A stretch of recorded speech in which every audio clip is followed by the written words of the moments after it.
Bonne nuit à tous, je m'appelle Valkyrie Rodriguez Antuna. Cette nuit, nous avons le troisième devoir de ce cours de français. Et il est sur le l'œuvre de Montmoulin.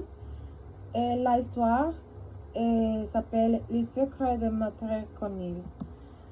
La première question, c'est un résumé à la nouvelle.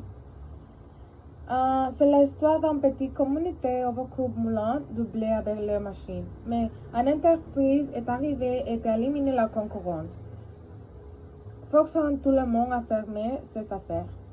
Sauf un vieil homme, il semblait toujours avoir beaucoup de travail dans son moulin, situé au sommet d'une colline. Chaque nuit, il passait avec son âne et tout le monde lui demandait comment elle travaillait. Il répondait que tout allait bien. Ce village était très jour et agréable avant l'arrivée de l'entreprise qui avait fait du parc les autres moulins.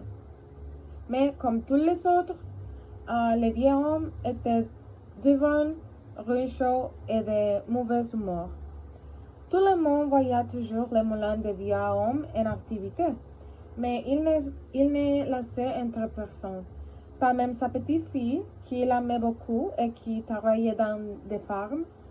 Le narrateur de l'histoire nous raconte que son fils et la petite fille de vieux homme sont tombés amoureux et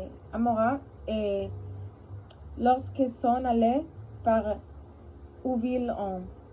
Ils ont découvert qu'elle n'y va jamais au de blé et que c'était un mensonge. Mais le village les soutenait et lui apportant du blé pour son moulin, et il a travaillé jusqu'à sa mort. La question numéro 2, c'est qui sont les personnages de cette nouvelle? Les personnages de cette nouvelle sont Maître Cornille, sa petite fille et le narrateur de l'histoire. Et la troisième question, il cherche dans le texte les traits distinctifs des personnages. Maître Cornille est optimiste mais rinchot. Tutu est fier mais aussi sentimental. Sa petite fille est travailleuse et humble. Et c'est la devoir pour aujourd'hui, pour cette nuit. Merci beaucoup pour votre attention.